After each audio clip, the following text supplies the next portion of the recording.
नमस्कार बच्चों, स्वागत है आप सभी का अपने YouTube चैनल मैथ सर्किल की एक और नई वीडियो में।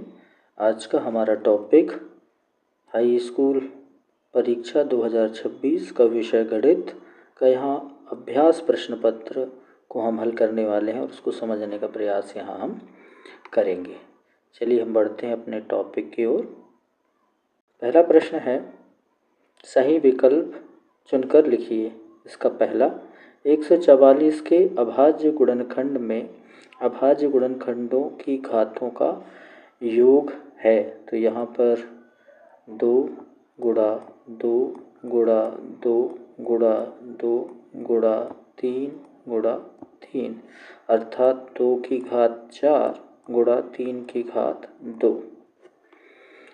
तो 4 और 2 ये घातें हैं, इनका योग होगा 6। तो इसका आंसर हो जाएगा डी 6।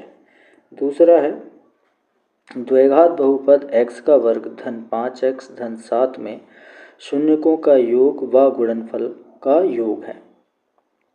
जो शून्यकों का योगफल होता है वो होता है ऋण b/a, अर्थात ये हो जाएगा ऋण 5/1, या जैसे हम लिखेंगे तो ये हो जाएगा ऋण 5। गुणनफल जो होता है वो होता है c/a, अर्थात हो जाएगा 7/1 बराबर हो जाएगा 7। प्रश्न ये कह रहा है कि जो शून्यकों का योगफल है और गुणनफल है इनका योगफल अर्थात 7 प्लस ऋण 5, इनका योग जब हम करेंगे तो ये विपरीत चिन्ह घट जाएगा। 7 में से 5 घटेगा तो 2, तो धन के 2 हमारा उत्तर आ जाएगा ए। तीसरा, बिंदु ऋण 3 ऋण 4 की x अक्ष से दूरी। तो x अक्ष ये x की वैल्यू है और ये y की वैल्यू है। तो x से जो दूरी होगी वो y की जो माप है उसके बराबर होगी, अर्थात ऋण 4। ये हमारा आंसर हो जाएगा डी। इसके बाद आगे बढ़ते हैं अगले प्रश्न की ओर। चौथा, 4 और 6 का समांतर माध्य।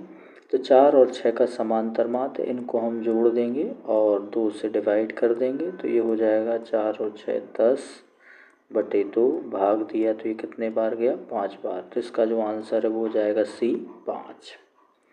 आगे बढ़ते हैं। पांचवा, द्विघात समीकरण करनी 2x का वर्ग ऋण करनी 5x ऋण 3 करनी 2 बराबर 0 का विविक्त कर। तो विविक्त कर का जो फार्मूला होता है वो होता है b की घात 2 ऋण 4ac।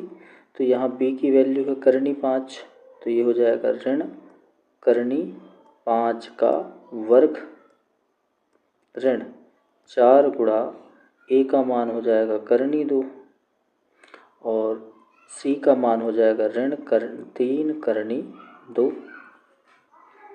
इनका आपस में हम गुणा कर लेंगे तो ये आ जाएगा, वर्ग है तो करनी हट जाएगी, तो ये आ जाएगा 5 ऋण ऋण और ऋण का गुणा हुआ धन 4 दिया 12 12 करनी 2 से करनी 2 का गुणा हुआ तो 2 12 दूनी 24 आ जाएगा 5 धन 24, जोड़ेंगे तो 5 और 24 कितने हो जाएंगे 29। तो इसका आंसर आ जाएगा सी 29।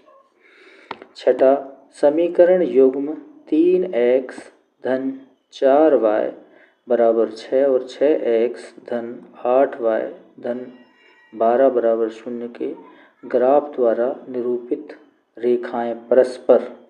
तो यहाँ पर इन रेखाओं को हमें बताना है कि ये रेखाएं किस प्रकार की होंगी। तो यहाँ जो पहला समीकरण है वो है 3x प्लस 4y, इसका पक्षांतर कर लेंगे 6 का तो ऋण 6 बराबर 0। दूसरा हो जाएगा 6x प्लस 8y ऋण धन 12 बराबर 0। तो ये आ जाएगा 3/6, 3 एकम 3 3 दूनी 6, 1/2।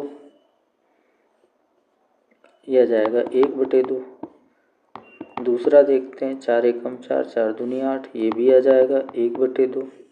6 एकम 6 6 दूनी 12, लेकिन ये ऋण है और ये धन है, अर्थात ये आ जाएगा ऋण 1/2। तो ये तो बराबर है, तीसरा बराबर नहीं है। तो A1/A2 बराबर B1/B2 बराबर नहीं C1/C2, तो इसका कोई हल नहीं निकलता। कोई हल नहीं निकलता है तो रेखाएं कैसी होती हैं? समांतर होती हैं। तो इसका आंसर हो जाएगा समांतर। इस तरह हम विकल्पीय प्रश्नों को हल कर सकते हैं।